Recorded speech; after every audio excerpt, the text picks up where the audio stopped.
Hello students.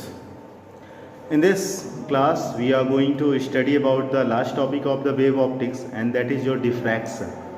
It is little bit tougher topic than the interference, and it is similar to the interference. It is said to be the big brother of interference, and it is also a most dangerous topic of the physics. So the concentration level during study of this topic is much more important. Clear? So we are starting the diffraction, a new phenomena of light, जिसको कि शायद आपने पहले नहीं पढ़ा हो, लेकिन इसको कभी ना कभी आपने ऑब्जर्व किया होगा. Clear? So what is diffraction? So it is said that the क्या होता है डिफ्रैक्शन? सब कुछ, everything is written over here. ये सब कुछ लास्ट में मैं सिखाऊंगा, बस डिफ्रैक्शन को सबसे पहले समझते हैं. Suppose we have a plane, the hand is like a plane, और इस हैंड में अपन एक बहुत स्मॉल ओपनिंग दे देते हैं. क्लियर? इसको आर पार क्या कर दिया, बहुत ही स्मॉल क्या दे दिया अपन ने, ओपनिंग दे दिया. ये हैंड है जिसको बहुत ही स्मॉल ओपनिंग दे दिया, और फिर इस हैंड को यहाँ पर इस तरीके से रखा गया. ओपनिंग यहाँ पर आ जाएगी. जो स्मॉल ओपनिंग होती है बच्चा, उसको बोलते हैं अपर्चर. क्या बोलते हैं उसको? Aperture. The small opening is said to be the aperture. Clear? और यहाँ पर क्या है? Point source. इस पॉइंट सोर्स से कैसा है आपको, इस तरीके से चारों तरफ से रेज यहाँ पर क्या होंगी आपकी, ये निकलेंगी. तो that is your point source. और यहाँ पर क्या आपका अपर्चर. अब ये पॉइंट सोर्स से क्या करेगी, लाइट जाएगी. तो लाइट जाएगी, तो हमें लाइट की बेसिक प्रॉपर्टी पता है कि light always travel in a straight path. When the light always travel in a straight path, तो अपन इसी बेसिक प्रॉपर्टी का यूज करके इस फिनोमेना को देखने की कोशिश करते हैं. सो यहाँ पर क्या हुआ कि अगर यहाँ पर एक स्मॉल अपर्चर है, इस स्मॉल अपर्चर के चलते लाइट यहाँ से जाएगी, और जाने के बाद क्या हो जाएगी कि लाइट का ये पोर्शन जो यहाँ और यहाँ हिट करेगा, ये रिफ्लेक्ट होके वापस आ जाएगा. बट लाइट को वो पोर्शन जो स्मॉल अपर्चर से जाएगा, वो बिल्कुल स्ट्रेट पाथ पर चला जाएगा. मतलब अगर यहाँ स्मॉल अपर्चर है, यहाँ पर पॉइंट सोर्स है, तो यहाँ पर देखो अपर्चर यहाँ से शुरू हो रहा है, यहाँ खत्म हो रहा है. ये लाइट भी यहाँ पर आएगी और यहाँ पर आएगी, और इस तरीके से जाकर ये स्क्रीन पर पहुँच जाएगी. स्क्रीन के इतने पोर्शन पर लाइट पहुँचेगी, ये बात समझ में आ रहा है. स्क्रीन के केवल इतने ही पोर्शन पर लाइट पहुँचेगी. स्क्रीन के इस पोर्शन के ऊपर लाइट नहीं पहुँचेगी, स्क्रीन के इस पोर्शन के नीचे भी लाइट नहीं पहुँचेगी. क्योंकि लाइट कहाँ पर, जितना स्मॉल अपर्चर से जा रही है, लाइट स्ट्रेट पाथ पर चलती है. तो स्ट्रेट पाथ वाली प्रॉपर्टी का यूज करके अपन ने क्या कहा, जो लाइट निकली यहाँ से स्ट्रेट पाथ पर गई, और स्ट्रेट पाथ पर जाने के बाद लाइट केवल यहाँ से यहाँ तक क्या हुई आपकी, पहुंची. तो लाइट स्क्रीन में जहां तक भी पहुंचेगी, the region is said to be your illuminated region. Illuminated region, ये बात समझ में आ रही है. फिर उसके बाद लाइट जहां पर नहीं पहुंचती है, इस पॉइंट के बाद लाइट ऊपर नहीं जा रही है, इस पॉइंट के बाद लाइट ऊपर नहीं जा रही, तो यहाँ पर डार्क रहेगा. और डार्क मतलब shadow. Clear? It is said to be the geometrical shadow region. तो when the light passes through a small opening or a small aperture, the pattern obtained on the screen is your, some portion on the screen is your illuminated region, and the rest portion is your geometrical shadow. ये बात समझ में आ रही है. So यहाँ पर कैसे आपको ये illuminated region है where the light is going on, and this is the portion where light is not going on, is said to be your geometrical shadow region. Clear? So यहाँ पर ये लाइट की कौन सी प्रॉपर्टी यूज की कि light always travels in a straight path. On coming over here, अब अपन light के path पर क्या कर रहे हैं, ऑब्स्टेकल रख रहे हैं. सपोज यहाँ पर एक पॉइंट सोर्स है, उसके रास्ते मैंने मार्कर रख दिया, और ये क्या है आपके, यहाँ पर ये स्क्रीन है. तो ये क्या है, एक ऑब्स्टेकल है जिसको लाइट के पाथ में क्या कर रहे हैं अपन, यहाँ पर ये प्लेस्ड कर रहे हैं. What happens when an obstacle is placed in the place of light? So here is again the point source is over here. From this point source, a lot of light will be generated. कुछ light इस तरीके से भी generate होगी आपकी, this one इस तरीके से. ये बात समझ में आ रही है.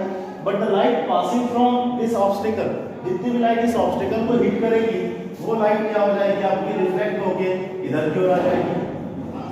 ये बात समझ में आ रहा है. लेकिन जितनी लाइट इस ऑब्स्टेकल से बाहर जाएगी, वो सारी की सारी लाइट किसमें चली जाएगी, स्क्रीन में चली जाएगी. तो मिनिमम कितनी लाइट स्क्रीन में जाएगी, तो यहाँ से एक रे ऐसी भी जो इसको एज को क्या कर रही है, इसकी एज को क्या कर रही है, टच कर रही है. यहाँ पर भी एक रीच इसके जो इसकी एज को क्या कर रही है, टच कर रही है. जो लाइट जाएगी, इसके पहले वाली सारी लाइट इस ऑब्स्टेकल को क्या करेगी, हिट करेगी. हिट करके क्या हो जाएगी, वो रिफ्लेक्ट बैक हो जाएगी. लेकिन जो लाइट इसके एज पर जाकर हिट करेगी, वो क्या हो जाएगी, बिल्कुल आपकी स्ट्रेट पाथ पर निकल जाएगी. तो लाइट यहाँ पर क्या हुई, बिल्कुल आपकी इस तरीके से स्ट्रेट पाथ पर निकल गई. ये बात समझ में आ रही है. तो यहाँ पर जब स्ट्रेट पाथ पर गई, और इसके बाद की सारी लाइटें क्या होंगी आपकी, है स्क्रीन पर पहुंचेगी. इसके बाद वाली सारी लाइटें भी स्क्रीन पर पहुंचेगी. इसका मतलब क्या है, और कितने जोन में लाइट नहीं गई, तो वो जोन कितना है आपका, ये यहाँ पर लाइट नहीं जाएगी और बाकी लाइट क्या है, इस ऑब्स्टेकल के इधर और इधर की सारी लाइट स्क्रीन पर पहुंचेगी। स्क्रीन पर ये जो रीजन है जहाँ लाइट नहीं जा रही इसको बोलते हैं ज्योमेट्रिकल शैडो रीजन, और जहाँ लाइट जा रही है इसको क्या बोलते हैं, इल्यूमिनेटेड रीजन बोलते हैं। ये बात समझ में आ रही है? तो we are talking about the geometrical shadow region as well as the illuminated region. So we have taken the two cases, that what happened when light passes through a small aperture, and the second case what happened when the light hit from the edge of an obstacle. Here the edge of the obstacle and light is passing through what, that is your aperture. तो similarly हमारे हिसाब से ये होना चाहिए था, because we knew everything about light की that light always travels in a straight path. तो अगर लाइट को अपन स्ट्रेट पाथ पर ट्रेवल कराते हैं तो ये लाइट बिल्कुल सीधे जाएगी इतनी इतनी, और इसके बीच वाली जो भी लाइट रहेगी वो तो इस रीजन पर जाकर हिट करेगी ही करेगी, उसमें तो कोई इशू नहीं है। लेकिन इस रीजन पे जो मैक्सिमम जो लाइट हिट करेगी वो यहाँ वाली और यहाँ वाली, जो इसके ऊपर वाली लाइट रिफ्लेक्ट हो जा रही, ये रिफ्लेक्ट हो जा रही, तो अपन ने लाइट की स्ट्रेट लाइन प्रॉपर्टी को यूज किया और अपन ने कहा कि इतने रीजन पर लाइट क्या होगी, पहुंचेगी, और यहाँ पर भी स्ट्रेट लाइन प्रॉपर्टी का यूज किया और अपन ने कहा कि ये जो लाइट है ये यहाँ पहुंचेगी, ये लाइट यहाँ पहुंचेगी, इसके बाद की सारी लाइटें स्क्रीन में पहुंचेगी, इसके बाद की सारी लाइटें स्क्रीन में पहुंचेगी, लेकिन बीच में कोई भी लाइट नहीं पहुंचेगी। ये अपन ने उस प्रॉपर्टी की बेसिस पर कहा जितना हमने आज तक पढ़ा। हमें आज तक ये पता है कि light always travels in a straight path, लेकिन यहाँ पर एक नया प्रोसेस आ गया, दैट इज योर डिफ्रैक्शन, और यहाँ पर थोड़ा सा चीजें क्या होगी, गड़बड़ होगी। क्या गड़बड़ होगी? हमारे हिसाब से अगर हमसे कोई पूछे कि इस अपर्चर से लाइट कितने रीजन में जानी चाहिए, तो this is the region where light is going on from passing through this aperture, but what we have done, we have used the rectilinear property of light, but during the diffraction what happened to the light when the light passes through a small aperture, तो ये aperture का जो ये reason है, ये reason है और ये reason, as well as when the light passes through the obstacle, the obstacle की एज यहाँ पर है और दूसरी एज कहाँ पर है आपकी, ये यहाँ पर है। तो जब भी लाइट किसी एक स्मॉल अपर्चर या जब किसी एक ऑब्स्टेकल से क्या होती है आपकी हिट करती है, तो लाइट स्ट्रेट पाथ पर न चलकर उस अपर्चर और उस ऑब्स्टिकल की एज से थोड़ा सा क्या हो जाती है, बेंड हो जाती है। अब बेंडिंग किधर की ओर होगी, तो बेंडिंग जो होती है बच्चा वो हमेशा किस रीजन में होगी, ज्योमेट्रिकल शैडो रीजन में होगी। बेंडिंग हमेशा किधर होती है, ज्योमेट्रिकल शैडो रीजन में होती। मतलब क्या है, हमारे हिसाब से अगर लाइट स्ट्रेट पाथ पर चलती तो ये डायग्राम बिल्कुल परफेक्ट है, ये हमारा इल्यूमिनेटेड रीजन है, ये हमारा ज्योमेट्रिकल शैडो रीजन। लेकिन डिफ्रैक्शन क्या कहते हैं कि जब लाइट यहाँ पर आकर क्या होती है आपकी हिट करती है, इस जगह से है, तो वो क्या हो जाती है आपकी अपने पाथ से थोड़ा सा बेंड हो जाती है, और बेंड होकर किस रीजन में पहुंच जाती है, geometrical shadow reason. Geometrical shadow reason इस रीजन के ऊपर और इसके नीचे। इसका मतलब ये जो लाइट जो मैंने इस तरीके से ड्रॉ की है वो इस तरीके से नहीं जाएगी, बल्कि यहाँ से बेंड होकर कहाँ पहुंच जाएगी आपकी, ये इधर की ओर, और यहाँ से बेंड होकर कहाँ पहुंच जाएगी आपकी, ये इधर की ओर पहुंच जाएगी। ये इसका मतलब लाइट ने रेक्टिलिनियर प्रॉपर्टी का यहाँ पर फॉलो नहीं किया और लाइट किधर की ओर चली गई, ज्योमेट्रिकल शैडो रीजन में। तो कौन सा रीजन बढ़ गया, अब लाइट इतने बजाय यहाँ तक जा रही तो इल्यूमिनेटेड रीजन क्या हो गया, बढ़ गया, और ज्योमेट्रिकल शैडो रीजन क्या हो गया आपका, कम हो गया। तो यही प्रोसेस क्या कहलाता है, diffraction. When the light passes through the small aperture, तो it will bend towards the geometrical shadow region. Clear? Geometrical shadow region की तरफ क्या हो जाती है आपकी, ये बेंड हो जाती है। This process is said to be your diffraction. क्यों बेंडिंग होती है, ये सारी चीजें थोड़ी देर बाद आएगी समझ। दूसरा यहाँ पर क्या है, जब लाइट किसी ऑब्स्टिकल से हिट करती है, ये डायग्राम हमारा परफेक्ट है, बिल्कुल अपन ने डिसाइड करके बैठे हैं कि this is your geometrical shadow region and this is your illuminated region. But when light exactly passing from this obstacle, तो इसकी एज से क्या होता है आपका, ये लाइट थोड़ा सा क्या हो जाती है, बेंड हो जाती है, और बेंडिंग हमेशा किधर की ओर होगी, ज्योमेट्रिकल शैडो रीजन की तरफ। मतलब ज्योमेट्रिकल शैडो रीजन को कम करने की लाइट कोशिश करती है। तो यहाँ पर ज्योमेट्रिकल ये लाइट सीधे लेके ऐसे नहीं जाएगी, ये लाइट क्या हो जाएगी, थोड़ा सा आपकी बेंड हो जाएगी, और किधर की ओर बेंड हो गई है आपकी, ये ज्योमेट्रिकल शैडो रीजन की ओर थोड़ा सा ये बेंड हो गई है। जो ज्योमेट्रिकल शैडो इतना बड़ा मिल रहा था इतना बड़ा मिलेगा, और इल्यूमिनेटेड रीजन का पॉइंट क्या हो गया आपका, ये बढ़ गया। तो यहाँ पर अपन क्या कर रहे हैं, यहाँ पर अपन एक लाइट को क्या कर रहे हैं, सेट कर रहे हैं, और लाइट अपने पाथ से क्या हो रहा है, थोड़ी सी बेंड हो जा रही है। कब? जब किसी एक स्मॉल अपर्चर से पास होती है या किसी एक ऑब्स्टेकल से पास होती है। ये बात समझ में आ रहा है? तो ऑब्स्टेकल की एज या स्मॉल अपर्चर से लाइट ज्योमेट्रिकल शैडो रीजन की तरफ बेंड हो जाना, the process is said to be diffraction. Clear? So what is diffraction? It is the phenomena of bending of light from sharp edge और small aperture that is said to be your opening towards the geometrical shadow region. Light का aperture और geometrical shadow reason से पास होना, और sorry light का aperture और as से पास होना और ज्योमेट्रिकल शैडो रीजन की तरफ अपने आप बेंड हो जाना, लाइट की रेक्टिलिनियर प्रॉपर्टी यहाँ पर लॉस्ट हो जाती है, तो इस प्रोसेस को क्या बोलते हैं अपन, डिफ्रैक्शन बोलते हैं। बट डिफ्रैक्शन हमेशा नहीं होगा, हमेशा नहीं होगा कि लाइट कहीं भी किसी भी ओपनिंग से पास होगी तो ज्योमेट्रिकल शैडो रीजन की तरफ चली जाएगी, हमेशा नहीं। इसके लिए एक कंडीशन होनी चाहिए कि that is your size of aperture must be comparable या must be equal to the wavelength of light. ये बात समझ में आ रही है? साइज ऑफ अपर्चर का मतलब क्या है, ये this one, the diameter of the aperture. Clear? अगर ये जो डायमीटर ऑफ द अपर्चर, जिसको क्या बोल रहा हूं मैं, ए बोल रहा हूं, ये तो ए मस्ट बी क्या होना चाहिए, equivalent to the wavelength of light, that is your lambda. अब लाइट की जो वेवलेंथ होती है, तो अपन लाइट की किस रेंज की बात करते हैं यहाँ पर आपकी है, that is your visible range की बात करते हैं ये। तो विजिबल रेंज में जो वेवलेंथ होती है बच्चा, वो होती है लाइट की 400 एंगस्ट्रॉम टू कितनी होती है आपकी है 700 एंगस्ट्रॉम, जो कि बहुत ही कम होती है। ये इस तरीके की वेव हमको नेकेड आई से नहीं दिखाई देंगे। अब वेवलेंथ क्या होती है बच्चा, इस तरीके से, ये देखो, ये like this one, suppose it's a light wave, तो यहाँ पर दो लगातार क्रेस्ट के बीच डिस्टेंस को क्या बोलते हैं अपन, ये वेवलेंथ बोलते हैं। तो अगर ये लाइट है तो ये लाइट इस तरीके से चलेगी कुछ, तो ये इतना कम वेवलेंथ है कि जो हमें दिखाई नहीं देगा ये। तो लाइट की अगर सपोज ये लाइट है, तो अगर इसकी वेवलेंथ इस अपर्चर के साइज के कंपेरेबल, ये वेवलेंथ अगर अपर्चर के साइज के कंपेरेबल है, तो that is said to be your diffraction. ये बात समझ में आ रही है? क्योंकि इसी कंडीशन पर ही डिफ्रैक्शन होता है, इसलिए ये ऑप्टिक्स का सबसे लेटेस्ट फिनोमेना। इसके पहले के फिनोमेना काफी पुराने, रिफ्लेक्शन, रिफ्रैक्शन, ये तो लाइट की स्टडी के दौरान ही बन चुके थे, क्योंकि ये दिखाई देते हैं, हमें समझ में भी आते हैं। इंटरफेरेंस भी एक फिनोमेना वैसा ही, लेकिन ये चूंकि बहुत ही शार्प एज से बनता है ये, that's why it is a difficult phenomena to observe. इसीलिए शायद आपने बचपन से आज तक इसको ऑब्जर्व भी ना किया। ये बात समझ में आ रही है? कि स्मॉल ओपनिंग कैसे बनाते हैं, इस तरीके से आप दोनों फिंगर को ज्यादा प्रेस ना करके उनको हल्का सा टच कराओ, तो दोनों फिंगर्स के बीच में एक हल्का से हल्का, बहुत ही हल्का क्या बनेगा, एक गैप बनेगा। जब इस गैप से आप लाइट को क्या कराओगे, पास कराओगे, तो लाइट क्या होगी, जैसे इधर से जाएगी, जाने के बाद ये जब इस गैप से जाएगी तो ज्योमेट्रिकल शैडो वाले रीजन की तरफ क्या हो जाएगी, बेंड हो जाएगी। क्यों?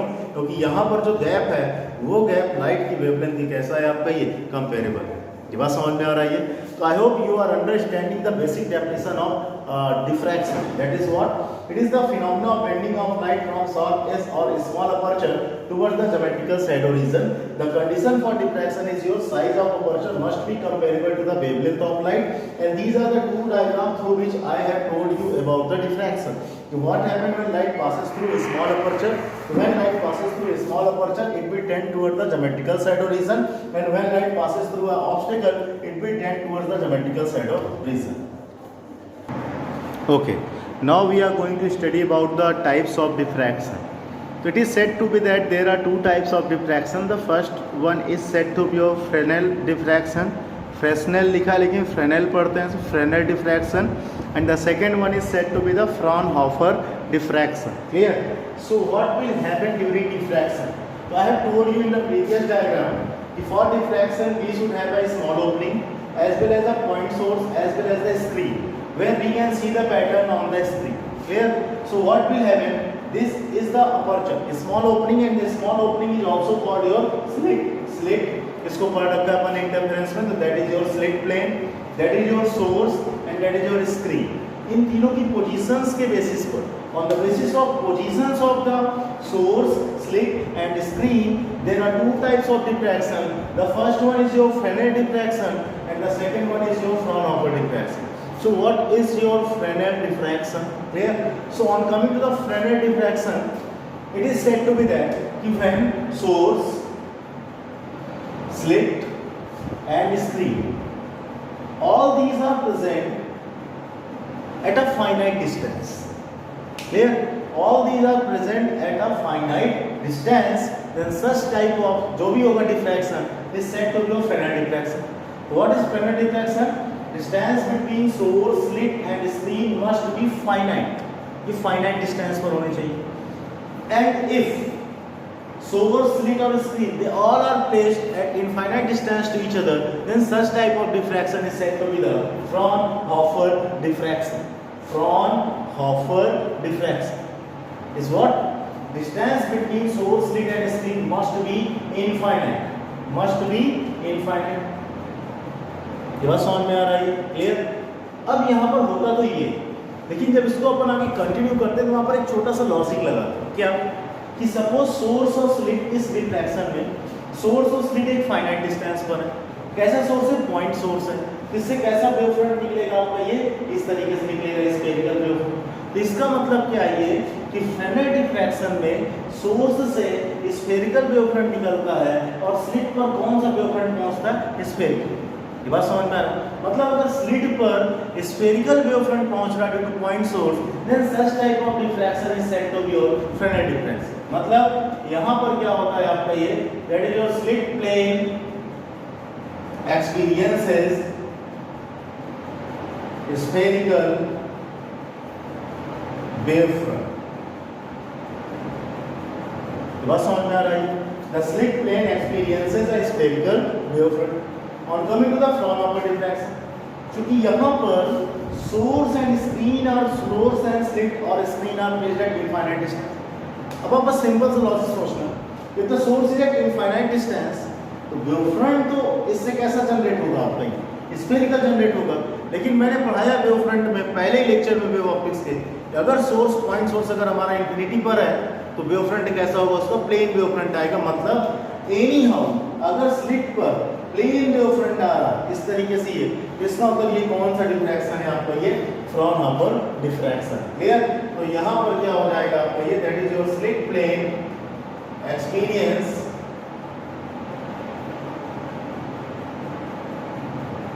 Plane wave front. ये बात समझ में आ रही है? अगर स्लिट प्लेन पर स्फेरिकल वेव फ्रंट जा रहा है तो स्फेरिकल तभी जाएगा जब distance between source and slit क्या होगी आपकी, ये फाइनाइट होगी। तो किस टाइप का डिफ्रैक्शन पैटर्न बनेगा, डिफ्रैक्शन पैटर्न कैसा बनता हमें नहीं पता, ये सब चीज़ देखेंगे। That is your finite diffraction.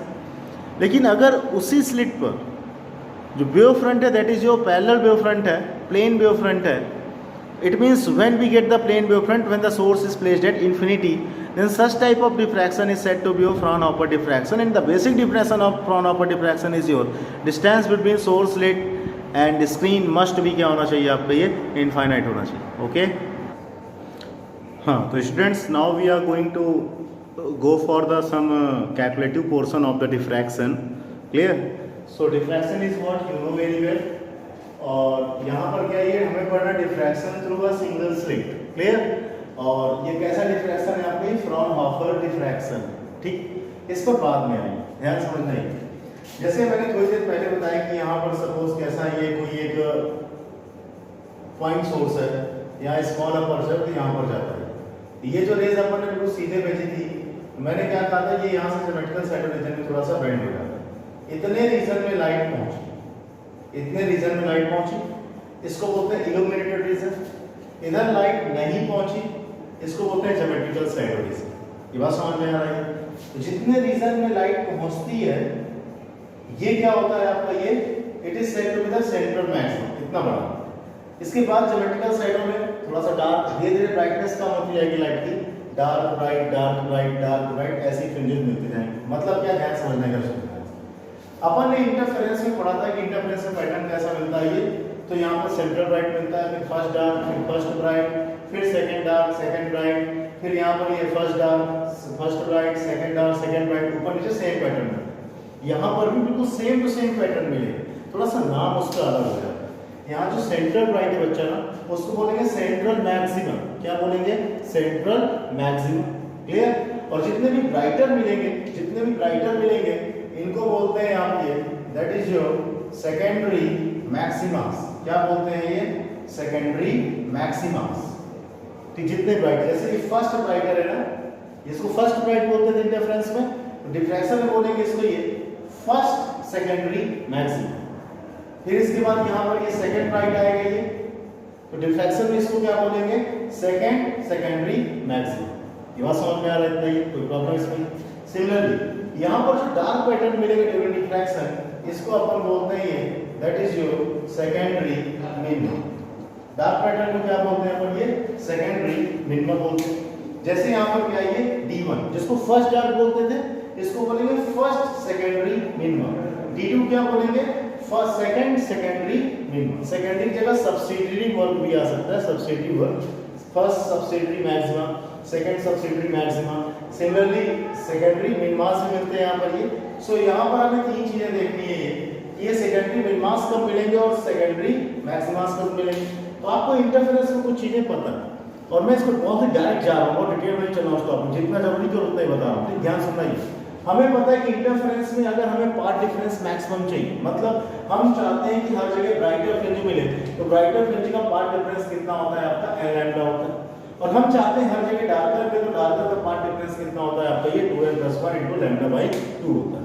लेकिन डिफ्रैक्शन में उल्टा होता है, जो इंटरफेरेंस का ब्राइटर देता था वो डिफ्रैक्शन का डार्कर देगा, डार्कर मतलब मिनिमा देगा, और जो इंटरफेरेंस का डार्कर देता था वो डिफ्रैक्शन में क्या देगा आपका ये दैट इज योर मैक्सिमा देगा। मतलब अगर कोई पूछे कि डिफ्रैक्शन के लिए ब्राइटर के लिए पाथ डिफरेंस कितना होगा, तो जो इंटरफेरेंस का डार्कर के लिए होता था, और अगर कोई पूछे डिफ्रैक्शन के लिए डार्कर के लिए पाथ डिफरेंस कितना होगा, तो जो इंटरफेरेंस के लिए किसका होता था आपका ये दैट इज योर ब्राइटर होगा। ये बात समझ में आ रही है। बस इसी को केवल रिवर्स कर देना और डिफ्रैक्शन आपका ऑलमोस्ट हो जाएगा। कि क्यों रिवर्स हुआ, तो इसका कोई हमारे पास मैथमेटिकल प्रूफ नहीं होता है, थ्योरेटिकल प्रूफ भी होता है, लाइन लाइन जोड़ जोड़ के इसको प्रूफ कराया जा सकता है, लेकिन इसकी कोई रिक्वायरमेंट यहाँ नहीं। बस आपको याद रखना है ये कि कंडीशन फॉर सेकेंडरी मैक्सिमास के लिए पाथ डिफरेंस कितना होगा 2n+1 * λ/2, और कंडीशन फॉर सेकेंडरी मिनिमा के लिए पाथ डिफरेंस कितना होगा यहाँ पर आपका ये that is your n lambda. ये बात समझ में आ रही है। जो पाथ डिफरेंस कंस्ट्रक्टिवली होता था वो यहाँ डिस्ट्रक्टिवली, और जो वहाँ डिस्ट्रक्टिवली है तो वो यहाँ कंस्ट्रक्टिवली, और पैटर्न इसी तरीके से बनता है। ये बात समझ में आ रही है। तो पैटर्न कैसे बनता है, तो पैटर्न भी मैं बता देता हूँ आपको कि पैटर्न किस तरीके से बनना है। और इन सब चीजों को जब एक साथ यूज करोगे तभी डिफ्रैक्शन की प्रॉब्लम या डिफ्रैक्शन की डेरिवेशन आप सॉल्व कर सकते हो। अगर इनमें से कोई भी चीज मिस हुई तो वहां से डिफ्रैक्शन का पैटर्न या प्रॉब्लम सॉल्विंग में दिक्कत आ सकती है। सो यहाँ पर है क्या, ये देखो ध्यान से, अपन ने एक पॉइंट सोर्स लिया था, एक स्मॉल अपर्चर लिया था, और देखा था कि तो लाइट सीधे चलनी चाहिए, इस तरह जानी चाहिए थी, लेकिन लाइट इसके एस से थोड़ा सा बेंड हो गई। जहां बेंड हो गई यहां पूरे में लाइट पहुंची, तो ये क्या कहलाएगा, इसका ये सेंट्रल मैक्सिमा कहलाएगा। ये बात समझ में आ। इसके ऊपर लाइट नहीं पहुंच रही है, तो नहीं पहुंचने का मतलब ये नहीं कि अचानक से अंधेरा हो गया, धीरे धीरे अंधेरा होना शुरू हो, क्योंकि यहाँ तक लाइट है तो बगल में थोड़ी थोड़ी लाइट होगी। तो इसके बगल में यहाँ पर पैटर्न मिला है आपने ये कि यहाँ पर मिला आपका सपोज यहाँ पर मिला D1, फिर मिला B1, फिर मिला D2, फिर मिला B2, और जितना दूर चले जाते जाओगे ये रीजन उतना ही अंधेरा होता जाएगा, मतलब ब्राइटनेस क्या होती जाएगी आपकी, कम होती जाएगी। तो रिफ्रैक्शन में इस तरीके से क्या मिलता है आपका पैटर्न मिलता है। इसको सेंट्रल मैक्सिमा बोलते हैं।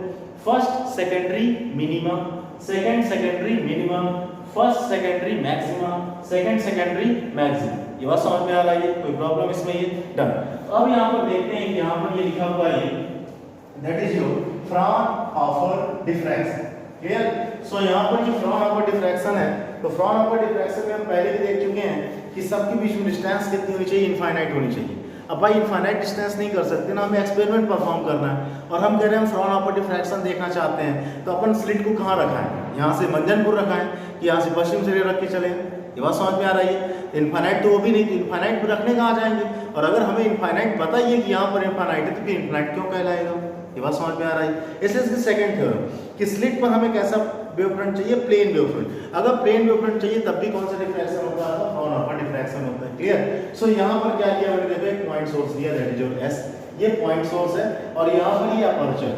क्लियर। ये अपर्चर है जिसको स्लिट बोल रहा हूँ, इसकी विड्थ कितनी आपकी ए है, ए यहाँ पर क्या विड्थ ऑफ स्लिट है, और यहाँ पर ये स्क्रीन है, स्लिट और स्क्रीन के बीच की डिस्टेंस पूरे इंटरफेरेंस से पढ़ते चले आ रहे हैं, कितनी लेते हैं, कैपिटल डी लेते हैं, और लैम्डा यहाँ पर क्या है, जो भी वेवलेंथ की लाइट यूज करोगे that is your lambda. No doubt यहाँ source of slit infinite distance पर नहीं, लेकिन यहाँ पर हम ये चाह रहे हैं कि इसके पास कौन सा वेव फ्रंट पहुंचे, प्लेन वेव फ्रंट पहुंचे। तो कैसे पहुंचेगा, अभी सोर्स ने, देखो ध्यान से, यहाँ पर सोर्स था तो सोर्स ने लाइट जनरेट, मैंने यहाँ पर एक लेंस रख दिया और लेंस को ऐसा एडजस्ट किया कि उसके फोकस पर कौन आ गया, सोर्स आ गया। तो अगर फोकस से रेज जाएगी तो प्रिंसिपल एक्सिस से क्या हो जाती है, पैरेलल हो जाती है। ये बात समझ में आ रही है।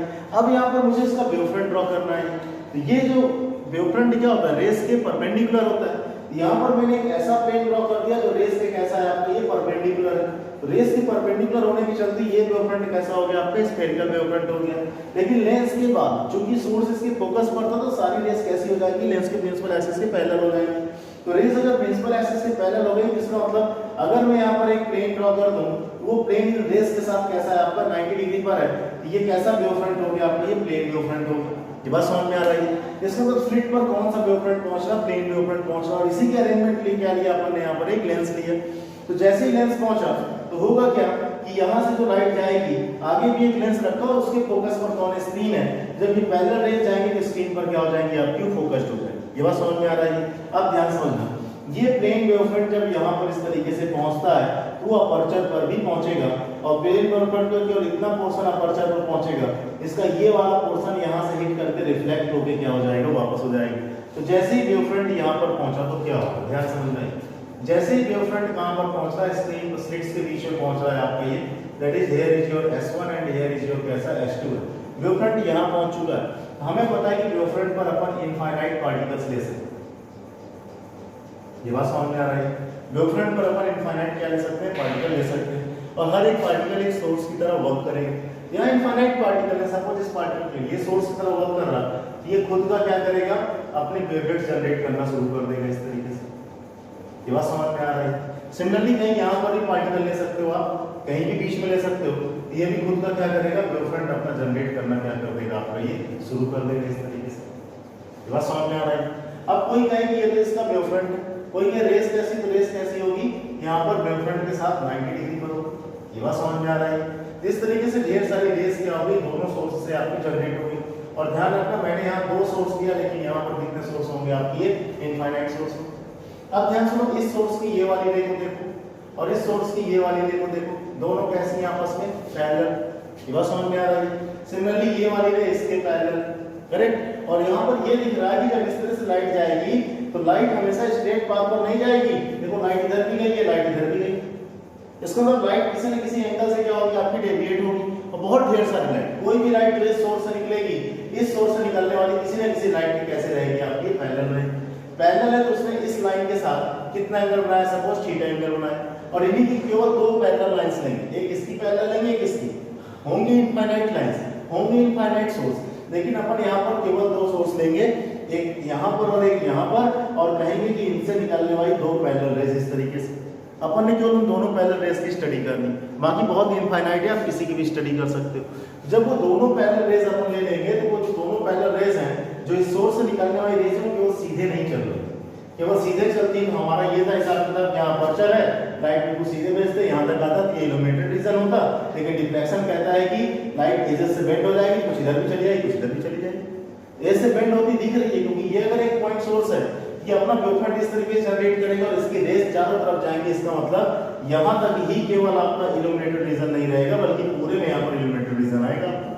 ये बात समझ में आ रही है। तो इस तरीके से ये बीच वाला सोर्स है, इसको भी क्या कर सकते हो आप, इस तरीके से एज्यूम कर सकते हो किस तरीके से रेज भेजी इसमें। यहाँ पर सारी चीजें ऐसे हैं। तो मैंने क्या कहा कि रेज केवल सीधी नहीं चली, बल्कि सीधी वाली लाइन से कुछ एंगल पर भी रेज गई। उन सीधी वाली लाइन से जाने वाली 2 रेज लेता हूं जो मैंने सोर्सेस के थ्रू जनरेट की हैं, और सपोज दोनों रेज पैरेलल है तो मैंने एक रे ऐसे ले लिया और दूसरी रे ऐसे लिया। सपोज ये अपनी ओरिजिनल लाइन से कितना एंगल डेविएट हो गई, थीटा एंगल, और उस थीटा को क्या बोलते हैं यहाँ पर, एंगल ऑफ डिफ्रैक्शन। ये बात समझ में आ रही है। और यहाँ पर ये दिख रहा है कि वाकई लाइट जब स्मॉल अपर्चर से पास होती है तो वो क्यों इस तरीके से चारों तरफ स्ट्रेट लाइन छोड़कर क्यों इस तरीके से जाती है। तो रीजन ये है कि जब भी कोई लाइट या वेव फ्रंट यहाँ पॉइंट सोर्स पर पहुंचेगा तो वो पॉइंट सोर्स पर इनफाइनाइट पॉइंट सोर्स होंगे जो एक सोर्स की तरह वर्क करेंगे, तो उनसे रेज चारों तरफ निकलेंगी। इसलिए ये लाइट क्या होती है आपकी जाती है इस तरह से चारों तरफ, क्यों जाती है आपकी, फैल जाती है। ये बात समझ में आ रहा है, इतना ही, कोई प्रॉब्लम इसमें। सो यहाँ पर अपन ने उस सेट की कोई भी 2 पैरेलल रेज ली, सपोज S1 से एक रे निकली, इसके पैरेलल एक रे निकली, दोनों रेज पर में if the rays are going parallel inside the lens, if rays are going parallel inside the lens, so they will meet at what, the focal plane।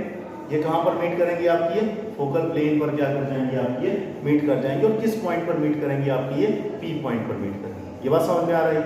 अब इसके आगे की जो कंडीशन है उसको तो मैं शायद नेक्स्ट वीडियो में बताऊँ, स्कूल में मैं यहाँ पर कुछ वर्क है, सो इसको नेक्स्ट वीडियो में देखते हैं अपन। ये बस इस डायग्राम तक आप सब कुछ क्लियर रखना, okay, thank you.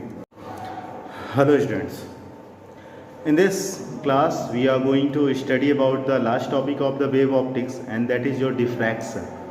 It is little bit tougher topic than the interference, and it is similar to the interference. It is said to be the big brother of interference.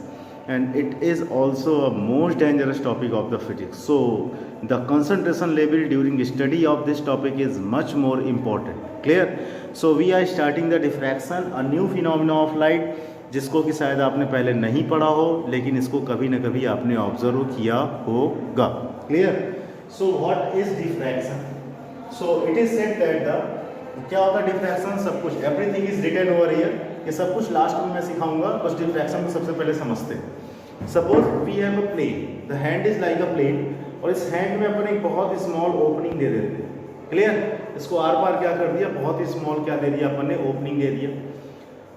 ये hand है जिसको बहुत ही small opening दे दिया, और फिर इस hand को यहाँ पर इस तरीके से रखा गया. ओपनिंग यहाँ पर आ जाएगी. जो स्मॉल ओपनिंग होती है बच्चा, उसको बोलते हैं अपर्चर. क्या बोलते हैं उसको? Aperture. The small opening is said to be the aperture. Clear?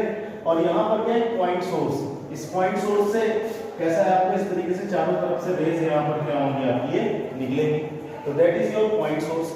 और यहाँ पर क्या आपका अपर्चर. अब ये पॉइंट सोर्स से क्या करेगी, लाइट जाएगी. तो लाइट जाएगी, तो हमें लाइट की बेसिक प्रॉपर्टी पता है कि light always travel in a straight path. When the light always travel in a straight path, तो अपन इसी बेसिक प्रॉपर्टी का यूज करके इस फिनोमेना को देखने की कोशिश करते हैं. सो यहाँ पर क्या हुआ कि अगर यहाँ पर एक स्मॉल अपर्चर, इस स्मॉल अपर्चर के चलते लाइट यहाँ से जाएगी, और जाने के बाद क्या हो जाएगी कि लाइट का ये पोर्शन जो यहाँ और यहाँ हिट करेगा, ये रिफ्लेक्ट होके वापस आ जाएगा. बट लाइट को वो पोर्शन जो स्मॉल अपर्चर से जाएगा, वो बिल्कुल स्ट्रेट पाथ पर चला जाएगा. मतलब अगर यहाँ स्मॉल अपर्चर है, यहाँ पर पॉइंट सोर्स है, तो यहाँ पर देखो अपर्चर यहाँ से शुरू हो रहा है, यहाँ खत्म हो रहा है. ये लाइट भी यहाँ पर आएगी और यहाँ पर आएगी, और इस तरीके से जाकर ये स्क्रीन पर पहुँच जाएगी. स्क्रीन के इतने पोर्शन पर लाइट पहुँचेगी, ये बात समझ में आ रहा है. स्क्रीन के केवल इतने ही पोर्शन पर लाइट पहुँचेगी. स्क्रीन के इस पोर्शन के ऊपर लाइट नहीं पहुँचेगी. स्क्रीन के इस पोर्शन के नीचे भी लाइट नहीं पहुँचेगी. तो चूंकि लाइट कहाँ पर, जितना स्मॉल अपर्चर से जा रही है, लाइट स्ट्रेट पाथ पर चलती है, तो स्ट्रेट पाथ वाली प्रॉपर्टी का यूज करके अपन ने क्या कहा, जो लाइट निकली यहाँ से स्ट्रेट पाथ पर गई, और स्ट्रेट पाथ पर जाने के बाद लाइट केवल यहाँ से यहाँ तक क्या हुई आपकी, पहुंची. तो लाइट स्क्रीन में जहां तक भी पहुंचेगी, the region is said to be your illuminated region. Illuminated region, ये बात समझ में आ रही है. फिर उसके बाद लाइट जहां पर नहीं पहुंचती है, इस पॉइंट के बाद लाइट ऊपर नहीं जा रही है, इस पॉइंट के बाद लाइट ऊपर नहीं जा रही, तो यहाँ पर डार्क रहेगा. और डार्क मतलब shadow. Clear? It is said to be the geometrical shadow region. तो when the light passes through a small opening or a small aperture, the pattern obtained on the screen is your, some portion on the screen is your illuminated region and the rest portion is your geometrical shadow. ये बात समझ में आ रही है. So यहाँ पर कैसे आपको ये illuminated region है where the light is going on, and this is the portion where light is not going on, is said to be your geometrical shadow region. Clear? So यहाँ पर ये लाइट की कौन सी प्रॉपर्टी यूज की कि light always travels in a straight path. On coming over here, अब अपन light के path पर क्या कर रहे हैं, ऑब्स्टेकल रख रहे हैं. सपोज यहाँ पर एक पॉइंट सोर्स है, उसके रास्ते में मैंने मार्कर रख दिया, और ये क्या है आपके यहाँ पर, ये स्क्रीन है. तो ये क्या एक ऑब्स्टेकल है जिसको लाइट के पाथ में क्या कर रहे हैं अपन यहाँ पर, ये प्लेस्ड कर रहे हैं. What happens when an obstacle is placed in the place of light? So here is again the point source is over here. From this point source, a lot of light will be generated. कुछ light इस तरीके से भी generate होगी आपकी, this one इस तरीके से. ये बात समझ में आ रही है. But the light passing from this obstacle, जितनी भी लाइट इस ऑब्स्टेकल को हिट करेगी, वो लाइट क्या हो जाएगी आपकी, रिफ्लेक्ट होके इधर की ओर आ जाएगी. ये बात समझ में आ रहा है. लेकिन जितनी लाइट इस ऑब्स्टेकल से बाहर जाएगी, तो सारी की सारी लाइट किसमें चली जाएगी, स्क्रीन में चली जाएगी. तो मिनिमम कितनी लाइट स्क्रीन में जाएगी, तो यहाँ से एक रे ऐसी भी जो इसको एस को क्या कर रही है, इसकी एस को क्या कर रही है, टच कर रही है. यहाँ पर भी एक रीच इसके जो इसकी एस को क्या कर रही है, टच कर रही है. जो लाइट जाएगी इसके पहले वाली सारी लाइट इस ऑब्स्टेकल को क्या करेगी, हिट करेगी. हिट करके क्या हो जाएगी, वो रिफ्लेक्ट बैक हो जाएगी. लेकिन जो लाइट इसके एस पर जाकर हिट करेगी, वो क्या हो जाएगी, बिल्कुल आपकी स्ट्रेट पाथ पर निकल जाएगी. तो लाइट यहाँ पर क्या हुई, बिल्कुल आपकी इस तरीके से स्ट्रेट पाथ पर निकल गई. ये बात समझ में आ रही है. तो यहाँ पर जब स्ट्रेट पाथ पर गई, और इसके बाद की सारी लाइटें क्या होंगी आपकी है, स्क्रीन पर पहुंचेगी. इसके बाद वाली सारी लाइटें भी स्क्रीन पर पहुंचेंगी. इसका मतलब क्या है, और कितने जोन में लाइट नहीं गई, तो वो जोन कितना है आपका, ये इतने जोन है जहाँ पर लाइट नहीं जाएगी, और बाकी लाइट क्या है, इस ऑब्स्टेकल के इधर और इधर की सारी लाइट स्क्रीन पर पहुंचेगी. स्क्रीन पर ये जो रीजन है जहाँ लाइट नहीं जा रही, इसको बोलते हैं ज्योमेट्रिकल शैडो रीजन. और जहां लाइट जा रही है, इसको क्या बोलते हैं, इल्यूमिनेटेड रीजन बोलते हैं. ये बात समझ में आ रही है. So we are talking about the geometrical shadow region as well as the illuminated region. So we have taken the two cases, that what happened when light passes through a small aperture, and the second case, what happened when the light hit from the edge of an obstacle. Here the edge of the obstacle and light is passing through what, that is your aperture. तो similarly हमारे हिसाब से ये होना चाहिए था, because we knew everything about light की that light always travels in a straight path. तो अगर लाइट को अपन स्ट्रेट पाथ पर ट्रेवल कराते हैं तो ये लाइट बिल्कुल सीधे जाएगी इतनी इतनी, और इसके बीच वाली जो भी लाइट रहेगी वो तो इस रीजन पर जाकर हिट करेगी ही करेगी, उसमें तो कोई इशू नहीं है। लेकिन इस रीजन पे जो मैक्सिमम जो लाइट हिट करेगी वो यहाँ वाली और यहाँ वाली, जो इसके ऊपर वाली लाइट रिफ्लेक्ट हो जा रही, ये रिफ्लेक्ट हो जा रही, तो अपन ने लाइट की स्ट्रेट लाइन प्रॉपर्टी को यूज किया और अपन ने कहा कि इतने रीजन पर लाइट क्या होगी, पहुंचेगी, और यहाँ पर भी स्ट्रेट लाइन प्रॉपर्टी का यूज किया और अपन ने कहा कि ये जो लाइट है ये यहाँ पहुंचेगी, ये लाइट यहाँ पहुंचेगी, इसके बाद की सारी लाइटें स्क्रीन में पहुंचेगी, इसके बाद की सारी लाइटें स्क्रीन में पहुंचेगी, लेकिन बीच में कोई भी लाइट नहीं पहुंचेगी। ये अपन ने उस प्रॉपर्टी के बेसिस पर कहा जितना हमने आज तक पढ़ा। हमें आज तक ये पता है कि light always travels in a straight path, लेकिन यहाँ पर एक नया प्रोसेस आ गया, दैट इज योर डिफ्रैक्शन, और यहाँ पर थोड़ा सा चीजें क्या होगी, गड़बड़ होगी। क्या गड़बड़ होगी? हमारे हिसाब से अगर हमसे कोई पूछे कि इस अपर्चर से लाइट कितने रीजन में जानी चाहिए, तो this is the region where light is going on from passing through this aperture, but what we have done, we have used the rectilinear property of light, but during the diffraction what happened to the light when the light passes through a small aperture, तो ये aperture का जो ये reason है, ये reason है और ये reason, as well as when the light passes through the obstacle, ये obstacle की एज यहाँ पर है और दूसरी एज कहाँ पर है आपकी, यहाँ पर है। तो जब भी लाइट किसी एक स्मॉल अपर्चर या जब किसी एक ऑब्स्टेकल से क्या होती है आपकी हिट करती है, तो लाइट स्ट्रेट पाथ पर न चलकर उस अपर्चर और उस ऑब्स्टिकल की एज से थोड़ा सा क्या हो जाती है, बेंड हो जाती है। अब बेंडिंग किधर की ओर होगी, तो बेंडिंग जो होती है बच्चा वो हमेशा किस रीजन में होती है, ज्योमेट्रिकल शैडो रीजन में होगी। बेंडिंग हमेशा किधर होती है, ज्योमेट्रिकल शैडो रीजन में होती है। मतलब क्या है, हमारे हिसाब से अगर लाइट स्ट्रेट पाथ पर चलती तो ये डायग्राम बिल्कुल परफेक्ट है, ये हमारा इल्यूमिनेटेड रीजन है, ये हमारा ज्योमेट्रिकल शैडो रीजन। लेकिन डिफ्रैक्शन क्या कहते हैं कि जब लाइट यहाँ पर आकर क्या होती है आपकी हिट करती है, इस जगह से है, तो वो क्या हो जाती है आपकी अपने पाथ से थोड़ा सा बेंड हो जाती है, और बेंड होकर किस रीजन में पहुंच जाती है, geometrical shadow reason. Geometrical shadow reason इस रीजन के ऊपर और उसके नीचे। इसका मतलब ये जो लाइट जो मैंने इस तरीके से ड्रॉ की है वो इस तरीके से नहीं जाएगी, बल्कि यहाँ से बेंड होकर कहाँ पहुंच जाएगी आपकी ये इधर की ओर, और यहाँ से बेंड होकर कहाँ पहुंच जाएगी आपकी ये इधर की ओर पहुंच जाएगी। ये इसका मतलब लाइट ने रेक्टिलिनियर प्रॉपर्टी का यहाँ पर फॉलो नहीं किया, और लाइट किधर की ओर चलेगी, ज्योमेट्रिकल शैडो रीजन में। तो कौन सा रीजन बढ़ गया, अब लाइट इतने बजाय यहाँ तक जा रही, तो इल्यूमिनेटेड रीजन क्या हो गया, बढ़ गया, और ज्योमेट्रिकल शैडो रीजन क्या हो गया आपका, कम हो गया। तो यही प्रोसेस क्या कहलाता है, diffraction. When the light passes through the small aperture, तो it will bend towards the geometrical shadow reason.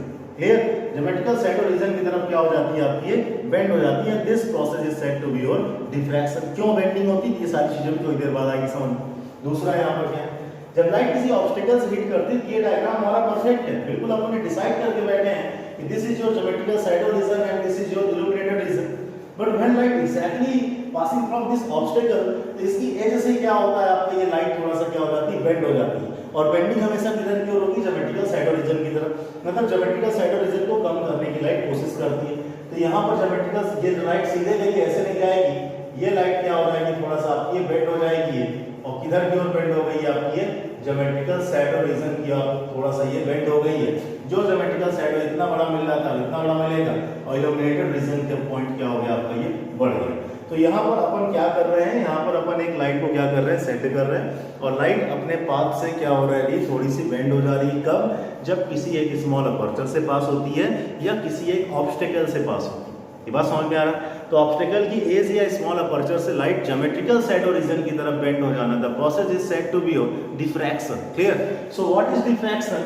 It is the phenomena of bending of light from sharp edge और small aperture that is said to be your opening towards the geometrical shadow region. Light का aperture और geometrical shadow reason से पास होना, और light का aperture और as से पास होना और ज्योमेट्रिकल शैडो रीजन की तरफ अपने आप बेंड हो जाना, लाइट की रेक्टिलिनियर प्रॉपर्टी यहाँ पर लॉस्ट हो जाती है।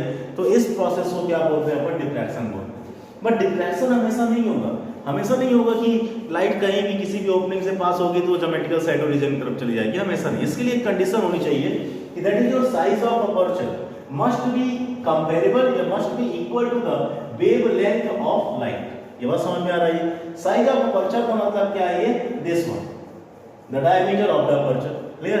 अगर ये जो डायमीटर ऑफ द अपर्चर, जिसको क्या बोल रहा हूं मैं, ए बोल रहा हूं, ये तो ए मस्ट बी क्या होना चाहिए? Equivalent to the wavelength of light, that is your lambda. अब लाइट की जो वेवलेंथ होती है तो अपन लाइट की किस रेंज की बात करते हैं यहाँ पर आपकी है, that is your visible range की बात करते हैं ये। तो विजिबल रेंज में जो वेवलेंथ होती है बच्चा, वो होती है लाइट की 400 एंगस्ट्रॉम टू कितनी होती है आपकी है 700 एंगस्ट्रॉम, जो कि बहुत ही कम होती है। ये इस तरीके की वेव हमको नेकेड आई से नहीं दिखाई देंगे।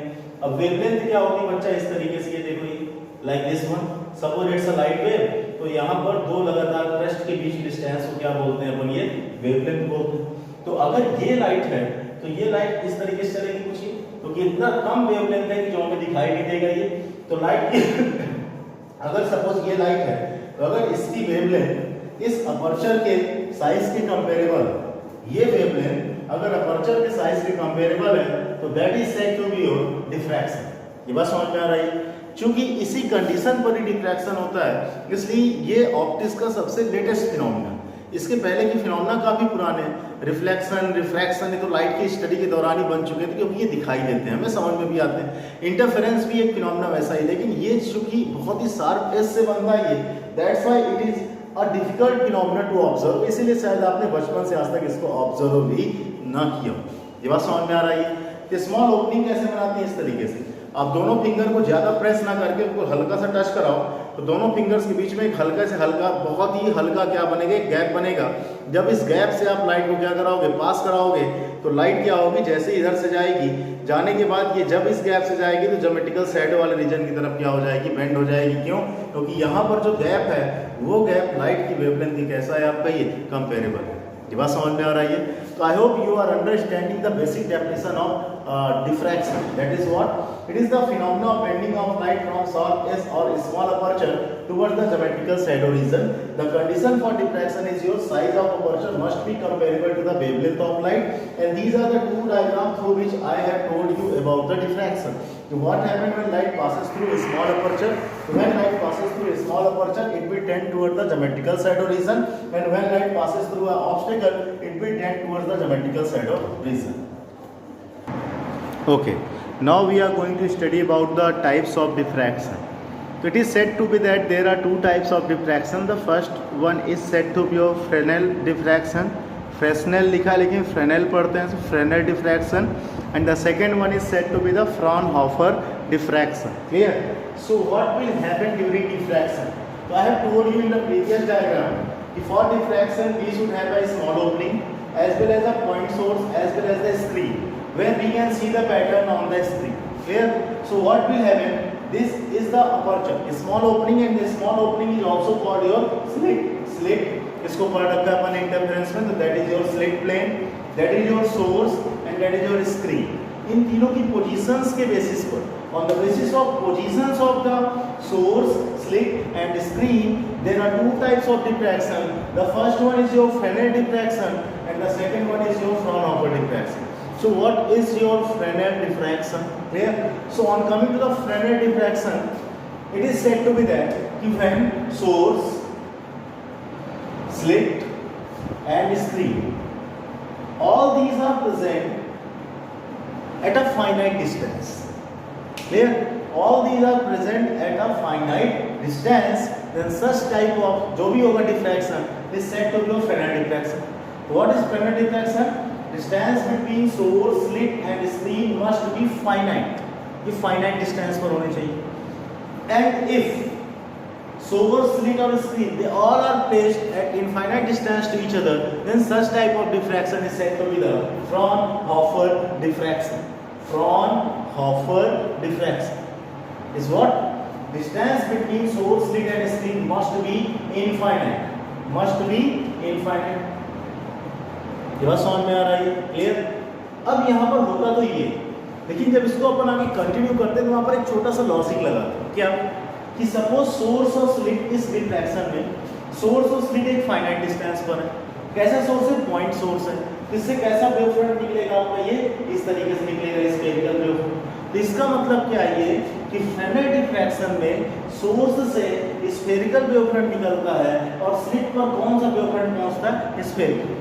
ये बात समझ में आ रहा है? मतलब अगर स्लिट पर स्फेरिकल वेव फ्रंट पहुंच रहा है due to point source, then such type of diffraction is said to be your Fresnel diffraction. मतलब यहां पर क्या होता है आपका ये, that is your slit plane experiences spherical wave front। तो बात समझ में आ रही है? The slit plane experiences a spherical wave front। On coming to the Fraunhofer diffraction, क्योंकि यहाँ पर source and screen और source and slit और screen are placed at infinite distance। अब आप बस सिंपल सा लॉजिक सोचना, if the source is at infinite distance तो वेव फ्रंट तो इससे कैसा जनरेट होगा आपका? स्फेरिकल जनरेट होगा।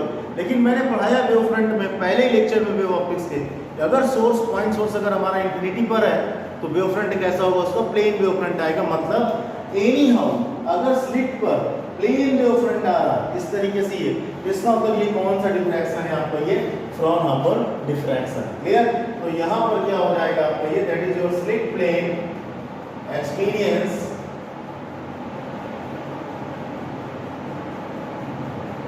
Plane wave front. ये बात समझ में आ रही है? अगर स्लिट प्लेन पर स्फेरिकल वेव फ्रंट जा रहा है तो स्फेरिकल तभी जाएगा जब distance between source and slit क्या होगी आपकी? ये फाइनाइट होगी। तो किस टाइप का डिफ्रैक्शन पैटर्न बनेगा? डिफ्रैक्शन पैटर्न कैसा बनता है हमें नहीं पता, ये सब चीज़ देखेंगे। That is your Fresnel diffraction. लेकिन अगर उसी स्लिट पर जो वेव फ्रंट है that is your parallel wave front है, प्लेन वेव फ्रंट है, it means when we get the plane wave front when the source is placed at infinity, then such type of diffraction is said to be your Fraunhofer diffraction, and the basic definition of Fraunhofer diffraction is your distance between source slit and screen must be क्या होना चाहिए आपका? ये infinite होना चाहिए। Okay हाँ, तो students now we are going to go for the some calculative portion of the diffraction। clear? So diffraction is what you know very well। और यहाँ पर क्या ये हमें पढ़ना diffraction through a single slit। clear? और ये कैसा डिफ्रैक्शन है आपकी? Fraunhofer diffraction. ठीक, इस पर बाद में आएंगे, ध्यान समझना है। जैसे मैंने थोड़ी देर पहले बताया कि यहाँ पर सपोज कैसा ये कोई एक पॉइंट सोर्स है, यहाँ स्मॉल अपर्चर तो यहाँ पर जाता है। ये जो रेज अपन ने बिल्कुल सीधे भेजी थी, मैंने क्या कहा था ये यहाँ से ज्योमेट्रिकल साइड रीजन में थोड़ा सा बेंड हो जाता है। इतने रीजन में लाइट पहुंची, इतने रीजन में लाइट पहुंची, इसको बोलते हैं इल्यूमिनेटेड रीजन। इधर लाइट नहीं पहुंची, इसको बोलते हैं ज्योमेट्रिकल साइड रीजन। ये बात समझ में आ रही है? तो जितने रीजन में लाइट पहुंचती है ये क्या होता है आपका? ये it is said to be the central maximum, इतना बड़ा। इसके बाद ज्योमेट्रिकल साइडों में थोड़ा सा डार्क, धीरे धीरे ब्राइटनेस कम होती जाएगी लाइट की, dark bright dark bright dark bright ऐसी फ्रिंजेस मिलती जाएंगी। मतलब क्या? ध्यान समझने का सुनना है। अपन ने इंटरफेरेंस में पढ़ा था कि इंटरफेरेंस में पैटर्न कैसा मिलता है ये, तो यहाँ पर सेंट्रल ब्राइट मिलता है, फिर फर्स्ट डार्क, फिर फर्स्ट ब्राइट, फिर सेकंड डार्क, सेकंड ब्राइट, फिर यहाँ पर ये first dark, first bright, second dark, second bright, ऊपर नीचे सेम पैटर्न है। यहाँ पर भी बिल्कुल सेम टू सेम पैटर्न मिलेगा, थोड़ा सा नाम उसका अलग हो जाता है। यहाँ जो सेंट्रल ब्राइट है बच्चा ना, उसको बोलेंगे सेंट्रल मैक्सिमम। क्या बोलेंगे? Central maximum. क्लियर? और जितने भी ब्राइटर मिलेंगे, जितने भी ब्राइटर मिलेंगे इनको बोलते हैं आप ये, that is your secondary Maximus. क्या बोलते हैं ये? Secondary Maximus. ठीक, जितने ब्राइट, जैसे कि फर्स्ट ब्राइटर है ना, इसको फर्स्ट ब्राइट बोलते थे इंटरफेरेंस में, तो डिफ्रैक्शन में बोलेंगे इसको ये फर्स्ट सेकेंडरी मैक्सिमम। फिर इसके बाद यहाँ पर ये सेकंड ब्राइट आएगा ये, तो डिफ्रैक्शन में इसको क्या बोलेंगे? Second secondary maximum. ये बात समझ में आ रहा है? कोई प्रॉब्लम इसमें? सिमिलरली यहाँ पर जो डार्क पैटर्न मिलेगा ड्यूरिंग डिफ्रैक्शन, इसको अपन बोलते हैं ये, that is your secondary minimum. Dark pattern को क्या बोलते हैं अपन? ये सेकेंडरी मिनिमम बोलते हैं। जैसे यहाँ पर क्या है ये D1, जिसको फर्स्ट डार्क बोलते थे, इसको बोलेंगे फर्स्ट सेकेंडरी मिनिमम। D2 क्या बोलेंगे? First second secondary minimum. Secondary की जगह सब्सिडियरी वर्ब भी आ सकता है, subsidiary verb. First subsidiary maximum, second subsidiary maximum, similarly secondary मिनिमास भी मिलते हैं यहाँ पर ये। सो यहाँ पर हमें तीन चीजें देखनी है ये, कि ये सेकेंडरी मिनिमास कब मिलेंगे और सेकेंडरी मैक्सिमास कब मिलेंगे। तो आपको इंटरफेरेंस में कुछ चीजें पता है और मैं इसको बहुत ही डायरेक्ट जा रहा हूँ, बहुत डिटेल में नहीं चल रहा हूँ, उसको आपको जितना जरूरी जो उतना ही बता रहा हूँ, ठीक ध्यान सुनना ही। हमें पता है कि इंटरफेरेंस में अगर हमें पाथ डिफरेंस मैक्सिमम चाहिए, मतलब हम चाहते हैं कि हर जगह ब्राइटर फ्रिंज मिले, तो ब्राइटर फ्रिंज का पाथ डिफरेंस कितना होता है आपका n लैम्डा होता है, और हम चाहते हैं हर जगह डार्कर पे, तो डार्कर का पाथ डिफरेंस कितना होता है आपका ये 2n+1 * λ/2 होता है। लेकिन डिफ्रैक्शन में ये उल्टा होता है, जो इंटरफेरेंस का ब्राइटर देता था वो डिफ्रैक्शन का डार्कर देगा, डार्कर मतलब मिनिमा देगा, और जो इंटरफेरेंस का डार्कर देता था वो डिफ्रैक्शन में क्या देगा आपका ये दैट इज योर मैक्सिमा देगा। मतलब अगर कोई पूछे कि डिफ्रैक्शन के लिए ब्राइटर के लिए पाथ डिफरेंस कितना होगा, तो जो इंटरफेरेंस का डार्कर के लिए होगा, और अगर कोई पूछे डिफ्रैक्शन के लिए डार्कर के लिए पाथ डिफरेंस कितना होगा, तो जो इंटरफेरेंस के लिए किसका होता था आपका ये दैट इज योर ब्राइटर होगा। ये बात समझ में आ रही है? बस इसी को केवल रिवर्स कर देना और डिफ्रैक्शन आपका ऑलमोस्ट हो जाएगा। कि क्यों रिवर्स हुआ, तो इसका कोई हमारे पास मैथमेटिकल प्रूफ नहीं होता है, थ्योरेटिकल प्रूफ भी होता है, लाइन लाइन जोड़ जोड़ के इसको प्रूफ कराया जा सकता है, लेकिन इसकी कोई रिक्वायरमेंट यहाँ नहीं। बस आपको याद रखना है ये कि कंडीशन फॉर सेकेंडरी मैक्सिमास के लिए पाथ डिफरेंस कितना होगा 2n+1 * λ/2, और कंडीशन फॉर सेकेंडरी मिनिमा के लिए पाथ डिफरेंस कितना होगा यहाँ पर आपका ये that is your n lambda. ये बात समझ में आ रही है? जो पाथ डिफरेंस कंस्ट्रक्टिवली होता था वो यहाँ डिस्ट्रक्टिवली, और जो वहाँ डिस्ट्रक्टिवली है तो वो यहाँ कंस्ट्रक्टिवली, और पैटर्न इसी तरीके से बनता है। ये बात समझ में आ रही है? तो पैटर्न कैसे बनता है, तो पैटर्न भी मैं बता देता हूँ आपको कि पैटर्न किस तरीके से बनना है, और इन सब चीजों को जब एक साथ यूज करोगे तभी डिफ्रैक्शन की प्रॉब्लम या डिफ्रैक्शन की डेरिवेशन आप सॉल्व कर सकते हो। अगर इनमें से कोई भी चीज मिस हुई तो वहां से डिफ्रैक्शन का पैटर्न या प्रॉब्लम सॉल्विंग में दिक्कत आ सकती है। सो यहाँ पर है क्या, ये देखो ध्यान से, अपन ने एक पॉइंट सोर्स लिया था, एक स्मॉल अपर्चर लिया था, और देखा था कि तो लाइट सीधे चलनी चाहिए, इस तरह जानी चाहिए थी, लेकिन लाइट इसके एस से थोड़ा सा बेंड हो गई, जहां बेंड हो गई यहाँ पूरे में लाइट पहुंची, तो ये क्या कहलाएगा इसका, ये सेंट्रल मैक्सिमा कहलाएगा। ये बात समझ में आ? इसके ऊपर लाइट नहीं पहुंच रही है, तो नहीं पहुंचने का मतलब ये नहीं कि अचानक से अंधेरा हो गया, धीरे धीरे अंधेरा होना शुरू हो, क्योंकि यहाँ तक लाइट है तो बगल में थोड़ी थोड़ी लाइट होगी, तो इसके बगल में यहाँ पर पैटर्न मिला है आपका ये कि यहाँ पर मिला आपका सपोज यहाँ पर मिला D1, फिर मिला B1, फिर मिला D2, फिर मिला B2, और जितना दूर चले जाते जाओगे ये रीजन उतना ही अंधेरा होता जाएगा, मतलब ब्राइटनेस क्या होती जाएगी आपकी, कम होती जाएगी। तो रिफ्रैक्शन में इस तरीके से क्या मिलता है आपका पैटर्न मिलता है। इसको सेंट्रल मैक्सिमा बोलते हैं। First secondary minimum, second secondary minimum, first secondary maxima, second secondary maximum. ये बात समझ में आ रही है? कोई प्रॉब्लम इसमें? ये डन। अब यहाँ पर देखते हैं कि यहाँ पर ये लिखा हुआ है that is your Fraunhofer diffraction. Clear? So यहाँ पर जो फ्रॉनहोफर डिफ्रैक्शन है, तो फ्रॉनहोफर डिफ्रैक्शन में हम पहले भी देख चुके हैं कि सबके बीच में डिस्टेंस कितनी होनी चाहिए, इनफाइनाइट होनी चाहिए। अब भाई इनफाइनाइट डिस्टेंस नहीं कर सकते ना, हमें एक्सपेरिमेंट परफॉर्म करना है और हम कह रहे हैं हम फ्रॉनहोफर डिफ्रैक्शन देखना चाहते हैं, तो अपन स्लिट को कहाँ रखा है, यहाँ से मंजनपुर रखा है कि यहाँ से पश्चिम से रख के चले। ये बात समझ में आ रही है? इनफाइनाइट तो वो भी नहीं, तो इनफाइनाइट भी रखने कहाँ जाएंगे, और अगर हमें इनफाइनाइट पता ही है कि यहाँ पर इनफाइनाइट है तो फिर इनफाइनाइट क्यों कहलाएगा? ये बात समझ में आ रही है? इसलिए इसकी सेकंड थ्योरम कि स्लिट पर हमें कैसा वेव फ्रंट चाहिए, प्लेन वेव फ्रंट। अगर प्लेन वेव फ्रंट चाहिए तब भी कौन सा डिफ्रैक्शन होता है, फ्रॉनहोफर डिफ्रैक्शन होता है। क्लियर? सो यहाँ पर क्या किया मैंने, देखो एक पॉइंट सोर्स लिया दैट इज योर एस, ये पॉइंट सोर्स है, और यहाँ पर ये अपर्चर। क्लियर? ये अपर्चर है जिसको स्लिट बोल रहा हूँ, इसकी विड्थ कितनी आपकी ए है, ए यहाँ पर क्या विड्थ ऑफ स्लिट है, और यहाँ पर ये स्क्रीन है, स्लिट और स्क्रीन के बीच की डिस्टेंस पूरे इंटरफेरेंस से पढ़ते चले आ रहे हैं, कितनी लेते हैं, कैपिटल डी लेते हैं, और लैम्डा यहाँ पर क्या है, जो भी वेवलेंथ की लाइट यूज करोगे that is your lambda. No doubt यहाँ source of slit infinite distance पर नहीं है, लेकिन यहाँ पर हम ये चाह रहे हैं कि इसके पास कौन सा वेव फ्रंट पहुंचे, प्लेन वेव फ्रंट पहुंचे। तो कैसे पहुंचेगा? अभी सोर्स ने, देखो ध्यान से, यहाँ पर सोर्स था तो सोर्स ने लाइट जनरेट, मैंने यहाँ पर एक लेंस रख दिया और लेंस को ऐसे एडजस्ट किया कि उसके फोकस पर कौन आ गया, सोर्स आ गया। तो अगर फोकस से रेंज जाएगी तो प्रिंसिपल एक्सिस से क्या हो जाती है, पैरेलल हो जाती है। ये बात समझ में आ रही है? अब यहाँ पर मुझे इसका वेव फ्रंट ड्रॉ करना है, तो ये जो वेव फ्रंट क्या होता है, रेस के परपेंडिकुलर होता है। यहाँ पर मैंने एक ऐसा प्लेन ड्रॉ कर दिया जो रेस के कैसा है आपका, ये परपेंडिकुलर है, तो रेस के परपेंडिकुलर होने के चलते ये वेव फ्रंट कैसा हो गया आपका, स्फेरिकल वेव फ्रंट हो गया। लेकिन लेंस के बाद चूंकि सोर्स इसके फोकस पर था तो सारी रेस कैसी हो जाएगी, लेंस के प्रिंसिपल एक्सिस के पैरेलल हो जाएगी। तो रेस अगर प्रिंसिपल एक्सिस से पैरेलल हो गई, इसका मतलब अगर मैं यहाँ पर एक प्लेन ड्रॉ कर दूं, तो वो प्लेन इन रेस के साथ कैसा है आपका 90 डिग्री पर है, तो ये कैसा वेव फ्रंट हो गया आपका, ये प्लेन वेव फ्रंट हो गया। ये बात समझ में आ रही है। इसका मतलब स्लिट पर कौन सा वेव फ्रंट पहुंच रहा, प्लेन वेव फ्रंट पहुंच रहा, और इसी के अरेंजमेंट के लिए क्या लिया अपन ने यहाँ पर एक लेंस लिया। तो जैसे ही लेंस पहुंचा तो होगा क्या कि यहाँ से जो लाइट जाएगी आगे भी एक लेंस रखा और उसके फोकस पर कौन है, स्क्रीन है।